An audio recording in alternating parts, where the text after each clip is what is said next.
Chairs No Waiting, episode number 508, Remembering Ken Berry. Two Chairs No Waiting is brought to you each week by the folks over at WeaversDepartmentStore.com. Drop by over at Weavers and check out all the cool things they've got over there. Maybe you want to get some stuff for Christmas like the Mayberry Trivia book by Scott Hopkins, full of Andy Griffith Show trivia, 1,500 questions. Hey, the new year's starting off, 2019. Get you an Andy Griffith Show wall calendar to hang on the wall, show all the pictures off. Or maybe you want to get an Andy Griffith long sleeve t-shirt. It looks like Andy's actual shirt from the show, but it's a t-shirt that's long sleeves. Head over to WeaversDepartmentStore.com and check it out. Two Chairs No Waiting is also brought to you by donations from listeners just like you. And I want to thank all of you for your support. I just got some today for my birthday. Today is actually my birthday as I record this. So happy birthday to Floyd. There I am. Here we go. So, and I got this really cool message today. Howdy, this is Andy Griffith. I've been hearing a lot of talk on the radio about a celebration that's going on hereabouts, an anniversary or something like that. Let me tell you, I'm not one to be left out of the party. So you just add my signature to that greeting card so that I can join up with all the folks and say happy birthday. I appreciate it. Thank you, Andy. And no, I didn't really just get that today, but I still like to play it on my birthday because, when else can I play it? It's pretty fun. Folks, we're going to remember Ken Berry today. Now, Jim Clark, he did a absolutely amazing job in on the bullet, in the eBullet, a special edition of the eBullet. Remembering Ken Berry. That's the name of the article. Hopefully you'll be getting this in your email inbox in the next few days here. If you haven't yet, I hope and pray you get it. We've worked around to try to get this to publish correctly. Hopefully it'll go through. If it doesn't, though, if you just go over to the eBullet, just like you always do, to the website, if you go there and click Special Editions, there's a link right there on the top. When you click it, you'll be able to go there, and it gives you an option of all the special editions of the eBullet that have gone out, remembering different cast members and stuff about the Barney sidecar. But you'll have Ken Berry, and you can click it, and it'll go there, and it'll give you the same story. Now, I'm not going to try to read it all, I don't believe. It's a very long article. Ken Berry had an amazing life.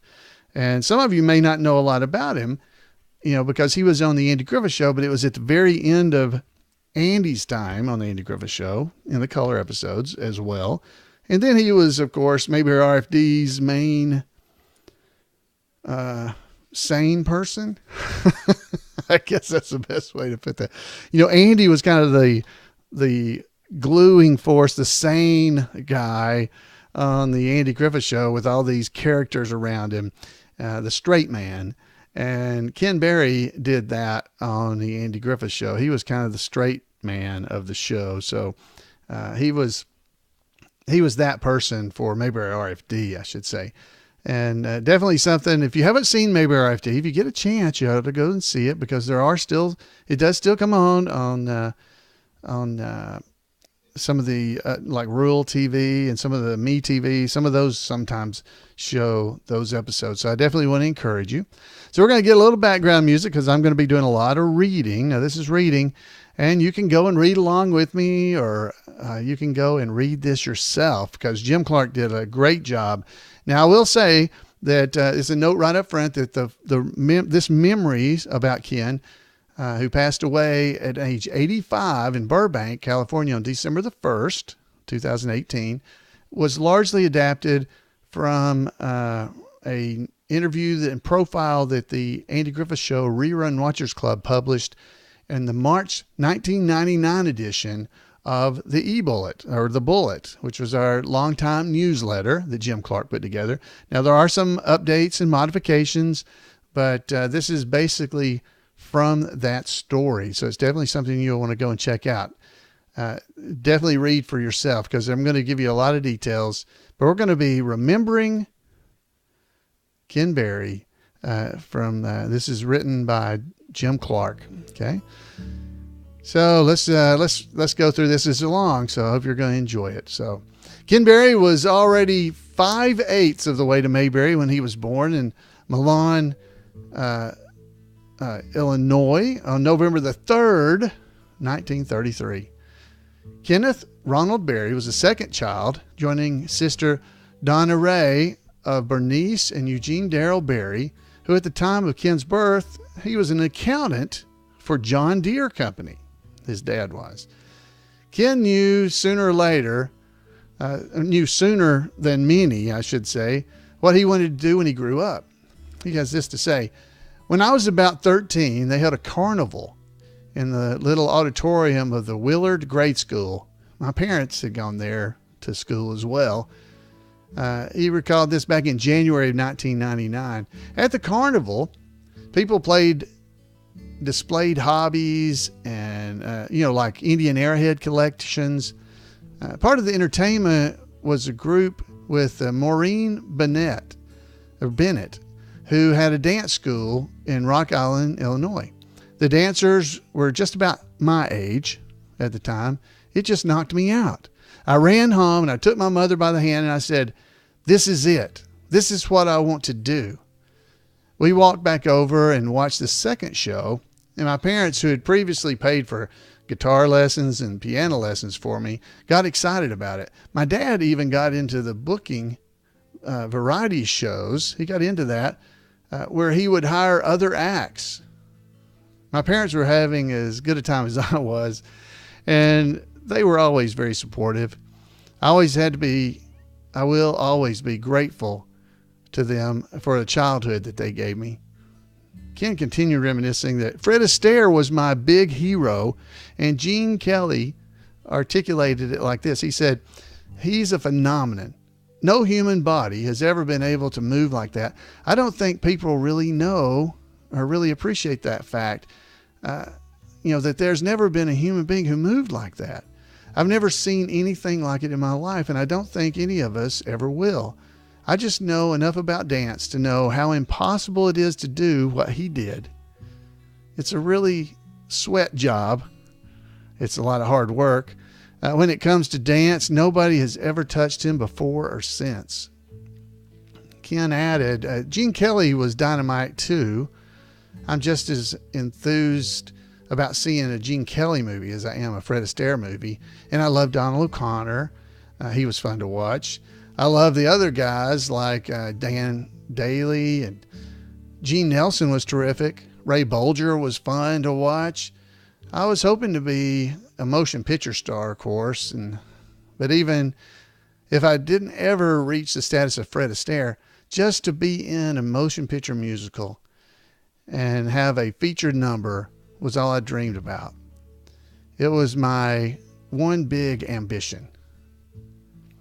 All through his years at John Deere Junior High School, Ken continued to watch Fred Astaire and take tap dance around the town there.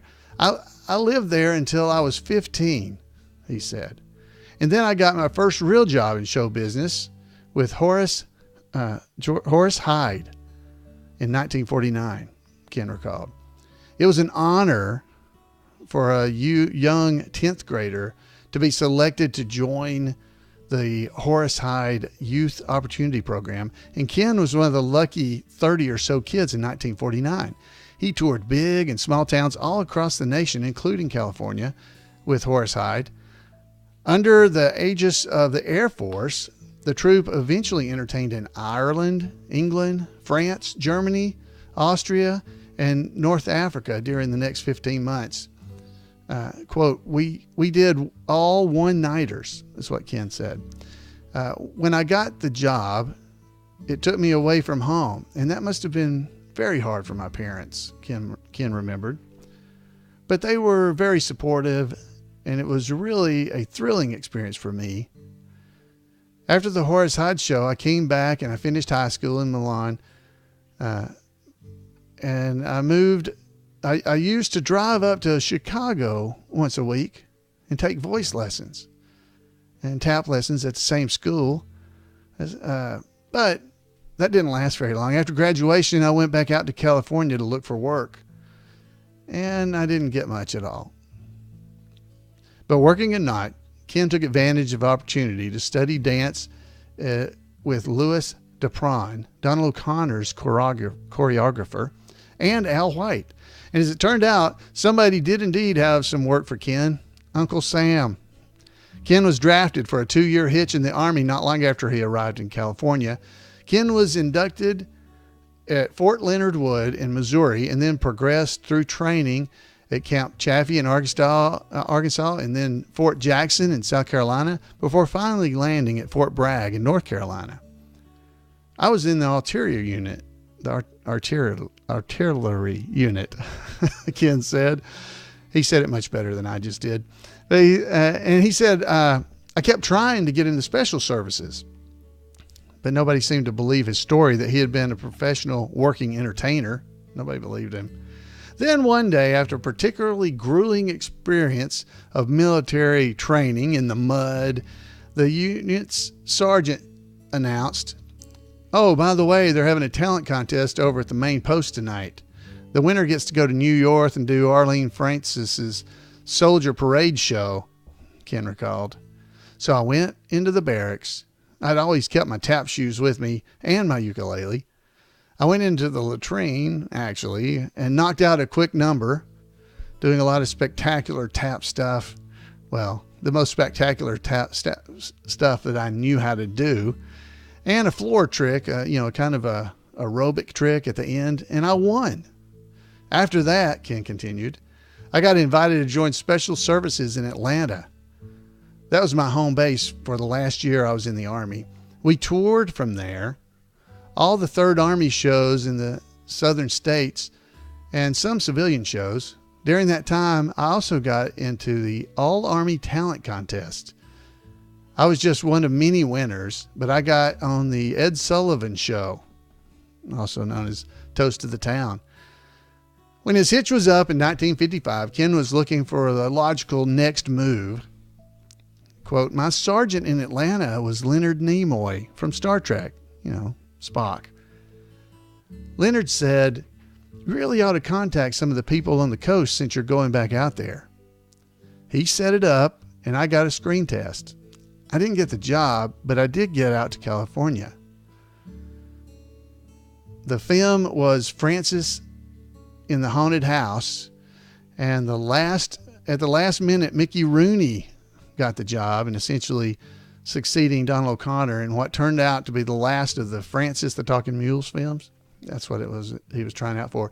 Even though Kim didn't get that first movie part, like any good dancer, he landed on his feet.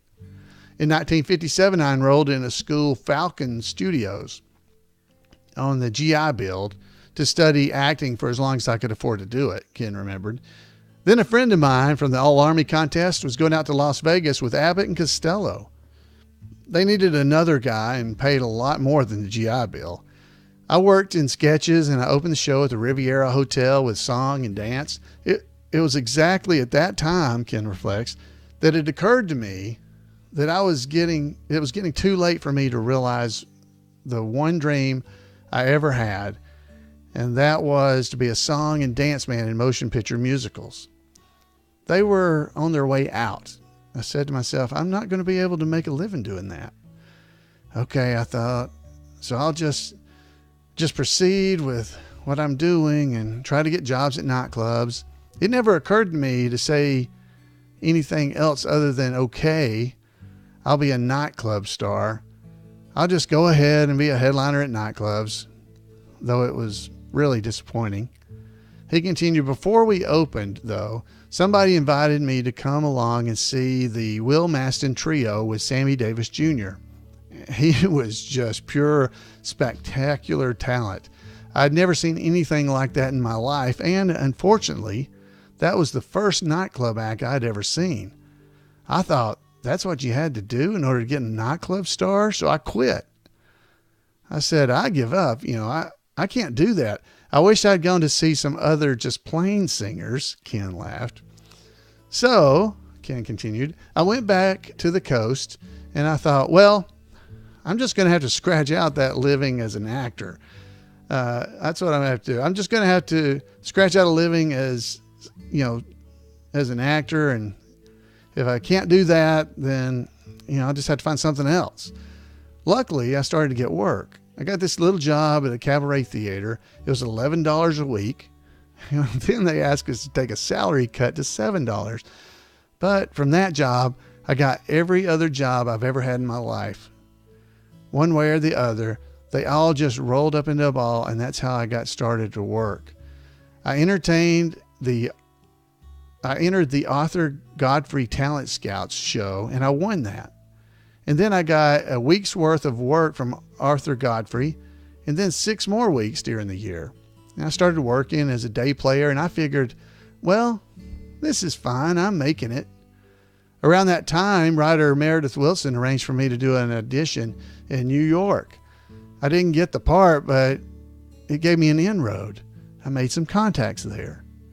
Ken's bread and butter during the next few years from 1958 to 1964 was work with the Billy Barnes Review. Ken recalled, Billy Barnes wrote a series of musical reviews which were very successful in Los Angeles. Lucille Ball, among many others, came to see anything that Billy Barnes had his name in the title. He attracted a lot of people in the business, and I got a job at Desilu Studios for $50 a week, and that helped. And then I was getting $50 a night and doing day work in television whenever I could. The show had a long run in Hollywood and later ran for 3 months in Broadway and then 3 months off Broadway in 1959. It was through the Barnes show that Ken met dancer, comedian Jackie Joseph, and they were married on May the 29th, 1960. Jackie and I got married and we both worked and we were doing okay, Ken said. Ken's first real acting role and his first Screen Actors Guild job was a part on the Gail Storm show. Other early TV appearances included the Chevy Showroom starring Andy Williams in 1959 and Harrigan and Son in 1960. Then I got recurring work, a bit on Dr. Kildare, for instance. It turned out it was Ken's work on Dr. Kildare that indirectly led to his being able to meet his hero, Fred Astaire, in the early 1960s. Ken had become pals with actor Eddie Ryder, who played a doctor on Dr. Kildare, and he was also the Marine recruit who conned Gomer Pyle into wearing Sergeant Carter's blues, his dress blues, in the Gomer Pyle USMC episode of the Andy Griffith Show. Ryder sometimes played pool with Fred Astaire at his house, and Ken would drop obvious hints that he'd be glad to tag along any time, but Ryder never took the bait. But then Ken saw Ryder and Fred Astaire together at a gala billiards exhibition. Ken said, I walked over to Eddie and said, now. He took me over and introduced me to Fred Astaire. We shook hands. I just barely met him, but that was enough. And Ken remembered an interesting connection to another acting job during this time period. He said, I got a part of Woody the Bellhop in the Ann Sothern show for 1 year. Ken recalled that Jackie Joseph was working in England when he wrote her a letter with the news that Ann Sothern show was going to be replaced the next year by a new series called The Andy Griffith Show. By this time, Ken's parents had moved to Los Angeles. Bernice and Darrell Berry, who had retired from his accounting job and opened a coin-operated laundry in the Los Angeles suburbs of Linwood. Ken said, as a matter of fact, at one time when I figured I wasn't going to go any further in show business than I already had, and I needed to make some kind of investment, I leased the store next to my parents' laundry. It was during the height of the coin-operated dry cleaning phase. But by the time Ken got his back-ordered equipment set up, the coin-operated dry cleaning fad, it was over. He found himself holding a laundry bag and feeling as though he had been hung out to dry and had taken himself to the cleaners. From then on, he assured himself he'll stick to the entertainment business. Of course, he temporarily forgot this lesson around 1964 when he and Jackie opened a little boutique called It's the Berries. The beautiful little shop did well, but eventually the Berries recognized that the shop was becoming another albatross around the necks of their entertainment careers.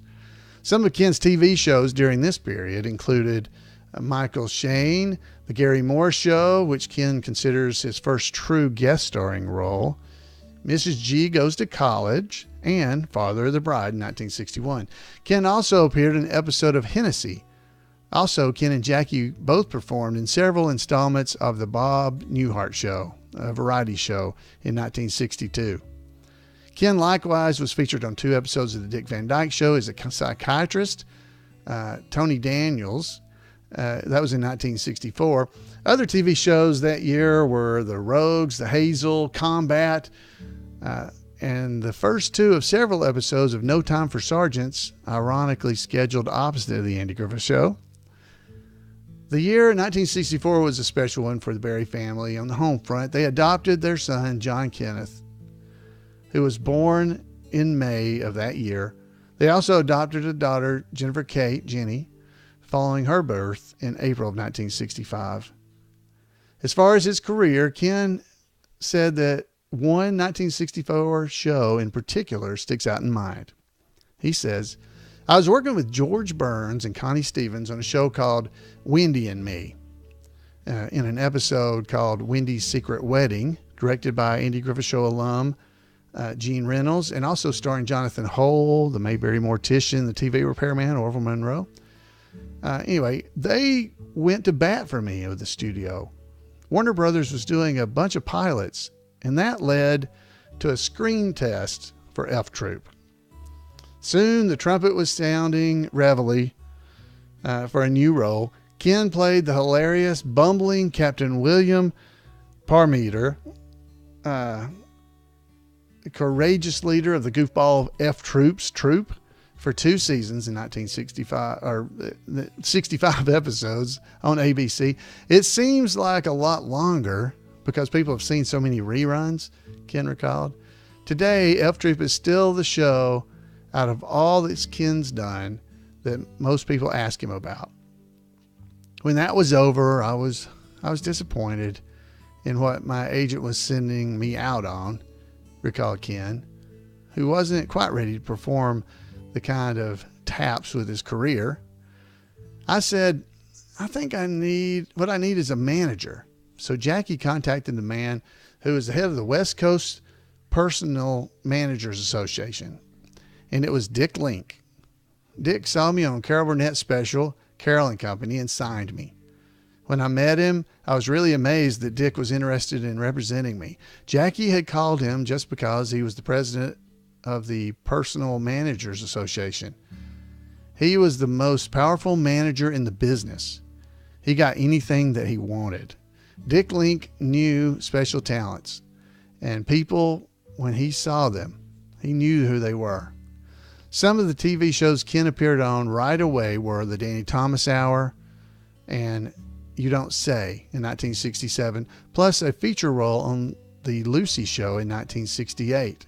Ken added, then Dick Link went to work on the Andy and Bob Ross, who was then the producer of the Andy Griffith Show, to look at me, or at least consider me. He didn't try to push me too hard because he didn't want them to think he was pushing only because I was his client and not because I was right for the show. They didn't end up seeing me for a long time because they were seeing other people. But when I went in for a reading with Andy and Bob, it went very well. Andy's a pleasure to work with. It wasn't improvised, but it was a cold reading. It worked very well, and I got the part. Blue-eyed, true blue farmer Sam Jones became new friend to all Mayberry fans.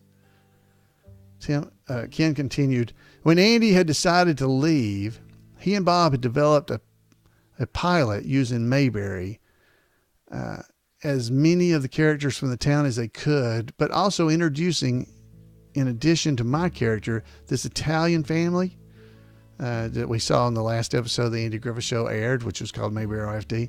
The network didn't want that for some of the reason, and they decided to just go with the other characters. He reflected, the network was right for a change, making the decision that they made about Mayberry RFD and not changing it so drastically, because rather than introducing the other family who the fans had never seen before, they emphasized the characters that the Andy Griffith Show fans already knew. About Mayberry, Ken told the eBullet, it was a wonderful place to visit, and people would fantasize about living there. It's a place like Brigadoon that shows up every 100 years. It's a place you dream about living. but you know it's a fantasy, but you don't care. He added, I grew up among people very much like that, a bigger town, but not much bigger. And the neighborhood was much like that, and the people were very much like those characters. It was fun for me to visit too. It was one of my favorite half hours ever on television, and that was long before I ever met Andy. He, talking about Andy, is a preparer. He would spend hours agonizing over a script, over the littlest, minute details, so that he knew exactly what he was doing when he got there. A similar work ethic and attention to detail might be used to describe Ken Berry. About his 4 episodes of The Andy Griffith Show, followed by 78 episodes of Mayberry RFD from 1968 to 71, Ken at the time said, "Some people think a series like Mayberry is a snap, but nothing in this world is a snap unless you want it to be. And then it's not worth it. I work hard at that show because I want it to be as good as possible. Just good isn't enough." In his 1999 Bullet interview, Ken offered this snapshot. He said, "That was a wonderful time. Things were going well. Then we were canceled. As Pat Buttram said, it was the year CBS canceled everything with a tree in it.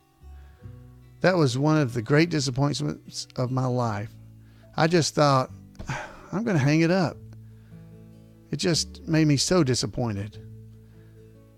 But the sure hand and philosophical wisdom imparted by Dick Link helped steady the course. Ken recalled that during an elevator ride up to the executive suite at CBS at the height of their Mayberry success, Dick had said this to me. He said, "Enjoy this while you can." So he knew nothing lasts. That applies even to shows whose Nielsen ratings were, for the 3 seasons, were 4th, and 15th.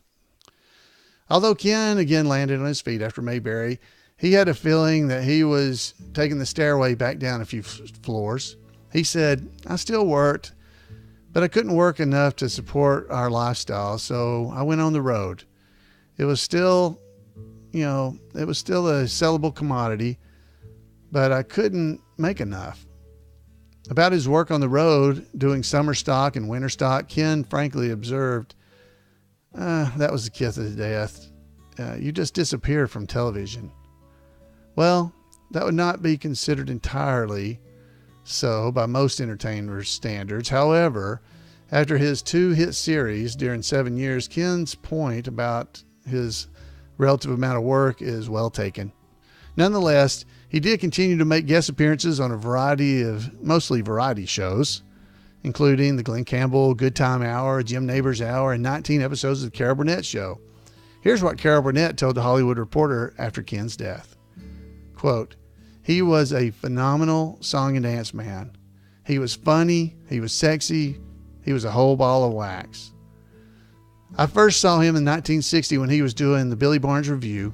I was on Gary Moore's show back then, and I told Gary we had to have this guy on the program.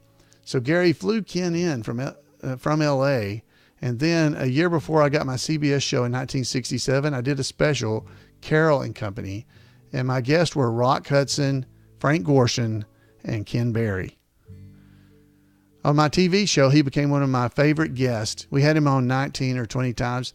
I remember once Ken did a spoof of Fred Astaire, putting on the Ritz. Afterwards, I heard from Fred, that kid is terrific. I just think Ken was born too late. If he had been born in the days of MGM's musicals, he would have been a huge movie star." Ken also appeared on Love American Style in 71 and 72 with Carol Burnett in the movie Once Upon a Mattress in 72. 3 Mitzi Grainer specials, including 2 as a featured performer, the Julie Andrews Hours, NBC's Follies in 73. He also had managed to squeeze in a guest shot in the top-rated Roland and Martin's Laugh-In, as well as a featured performer as a special titled The First 9 Months Are the Hardest with Jackie Joseph, Dick Van Dyke, and others in the 1970s. Ken even had his own variety series on ABC called The Kinberry Wow Show, which grew out of an earlier NBC special. The show ran as a replacement series for 5 episodes in the summer of 1972. During that period, Ken had performed for big crowds in the big rooms in Las Vegas with Andy Griffith, Jerry Van Dyke, and others. In 1974 and 75, Ken and Jackie appeared on 16 episodes of the couple's game show Tattletales, and Ken played Ken Kelly in 1974 episode of The Brady Bunch called Kelly's Kids, which was a pilot for a possible series. The next year, Ken was a guest star on an episode of Medical Center. He was in several installments of Sonny and Cher. He was in an episode of The Life and Times of Grizzly Adams. He was on Chips as Kelly, by the way, in 1977. In 78, he was in a short-lived series, Apple Pie. He also appeared in the first of 7 episodes of Fantasy Island, guest starring on Ellery Queen as well. He played the role of London in a 1979 episode of The Little House on the Prairie. Wow. All along, Ken had worked in TV, movies, and miniseries whenever an appealing part came along and his schedule permitted. He's in more movies than I'm going to read to you. There's so many here. On the big screen, he did so many things. It's just, Ken Berry had an amazing life. He did Kenny shoe store commercials. He was on Mama's Family, of course, a new series, Mama Family. Ken played Mama's son, Vinton Harper. And for the record, the sketch on Eunice, the special, Ken played another son. His name in there was Phillips, but on the show he was called Vinton.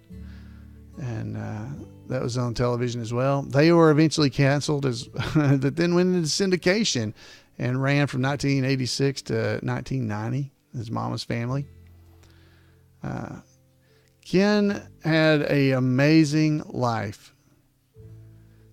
Ken and Jackie were divorced in 1976, but remained good friends throughout all the years until his passing. Jackie married David Lawrence in 2003. In response to the initial outpouring of condolences and concern after Ken's passing, Jackie posted, "I am feeling so much love and gratitude for the affection and kindness expressed by Ken's friends and admirers, and to Susie Walsh, Ken's dear partner for the last 26 years, for bringing him laughter and devotion." Larry Storch, who was on F Troop with him, he said this. He said, "Dear friends, we are sad to let you know our beloved captain, Mr. Ken Berry, passed away tonight. We just spoke with Jackie Joseph, who confirmed the devastating news. We are at a true loss for words. Ken, we hope you know how much you were loved. Good night, Captain. We miss you already." Ken and Jackie's son, John, a talented musician who also sometimes worked as an actor and roadie in Los Angeles, passed away of brain cancer in 2016. Daughter Jenny is a teacher. In addition to Jenny, Ken's survivors include nieces Candy Sue Harder and Bonnie Ray Harder and Susie Walsh, Ken's devoted partner since 1982, and members of the Walsh family. Funeral arrangements were incomplete at the time of the publication of this article, but it will be updated as we go. Donations to the memory of Ken Berry can be made to the Motion Picture and Television Fund. Friends, I hope you've enjoyed this little report. This is long, I realize that. But Ken Berry was a big part of Mayberry, even if it was Mayberry RFD. And many of us have not seen very many of that. But we know Ken Berry from many other things. I remember him on Carol Burnett, all these other things. So I hope you've enjoyed this and just got to know him a little bit better. Please go over to the imayberry.com website. Head over and check out the eBullet. And look for those special reports, special editions, one especially here featuring Ken Berry. I will have a link in our show notes. So if you go to twocairsnowaiting.com and look for the Remembering Ken Berry episode, there will be a link to the story there. So I want to thank Jim Clark for letting us use this story and just show you some of the stuff he'd done. Great job, Jim, honoring Ken Berry. Folks, we now have a report from our roving reporter, Randy Turner.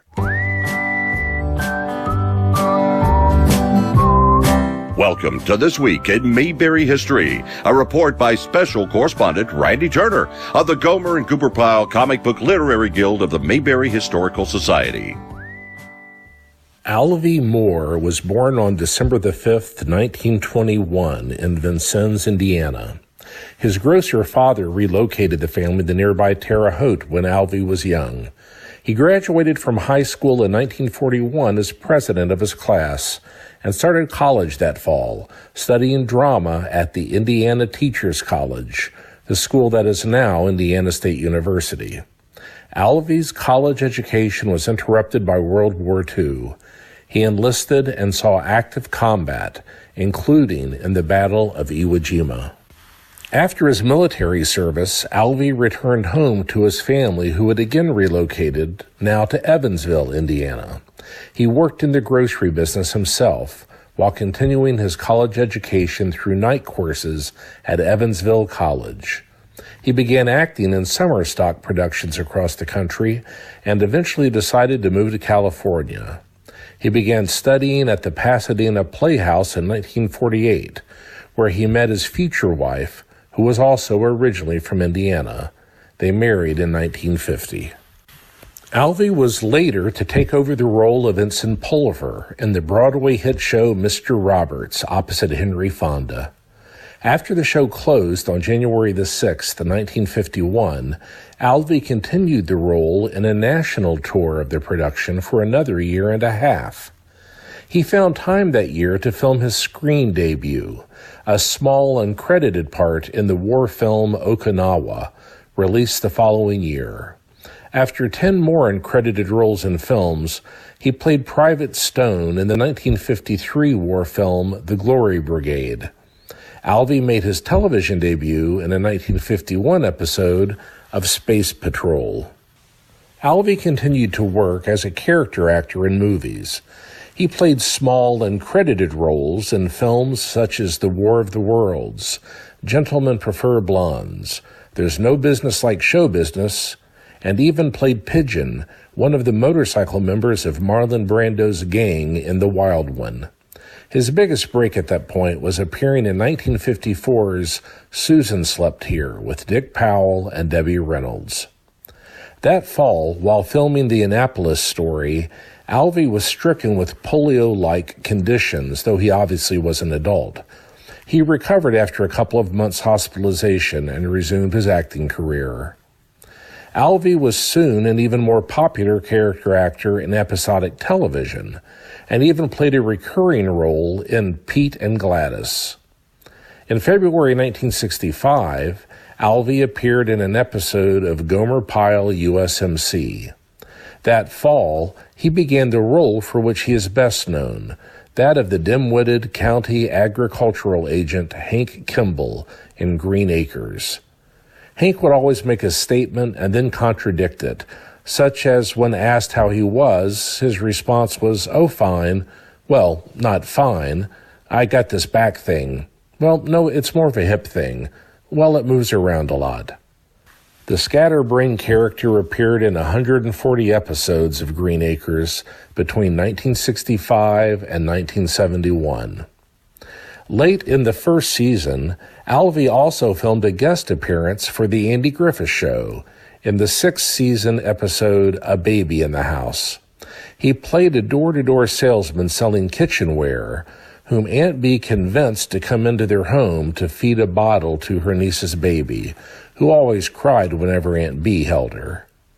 Alvy remained a busy character actor the rest of his 43-year career. In the 1980s, he appeared in several cult horror films, including Scream in 1981. Alvy also dabbled in producing, including producing and even serving as an uncredited writer on the 1975 cult science fiction film A Boy and His Dog, based on Harlan Ellison's acclaimed 1969 novella. Alvy died of heart failure at the age of 75 in 1997. That's it for this week. Thanks for listening. And remember to take Andy's advice and go out there and act like somebody. Thank you so much, Randy. I appreciate that. That's a great report. And if you would like to make sure you don't miss any of the great reports that Randy does on the internet, send him an email at turnersgrade@gmail.com. At turnersgrade@gmail.com, and he'll make sure you don't miss anything like that. So last week we were talking about some stuff that's online. I failed to mention any of the Facebook groups. There's a lot of Facebook groups, and of course the Gomer and Gooberpile Comic Book Literary Guild is one of them. So if you're on Facebook, look around. There's tons of Andy Griffith Show things there. I was really just trying to cover more informational sites, not community sites so much. I did cover Mayberry community though, so I guess I should have mentioned more of the Facebook groups. So definitely go and check that out. That's one of the things Randy does. But send him an email at turnersgrade@gmail.com, and you won't miss anything that he does, and he'll make sure you know where they are. So folks, hey, I want to thank you for spending some time just to remember Ken Berry, and also Alvy Moore. Some great stuff from Randy. I hope you got a little bit deeper knowledge of Ken Berry. A lot of us, I don't think, know a lot about him personally. So that was really interesting to me. I want to thank Jim Clark for the amazing work he did. I want to thank all of you for being here with me. You especially, you, the one I'm talking right in your ear, you. Thanks for being here with me. This wouldn't be the same without you. I would love to hear from you. If you have any memories of Ken Berry, let us hear those. I'd love to hear those from people who actually met him. I never got to meet him. So give me a call at 888-684-8415. You can email me at floyd@imayberry.com, or just head over to twochairsnowaiting.com. Find the contact button that's on there, and there's all of that information right there if you need any help. So folks, check out the eBullet article. The link will be in the show notes, and you can go and read and reread and correct the pronunciation errors I may have made. Folks, enjoyed it, and we'll see you next time right here on Two Chairs.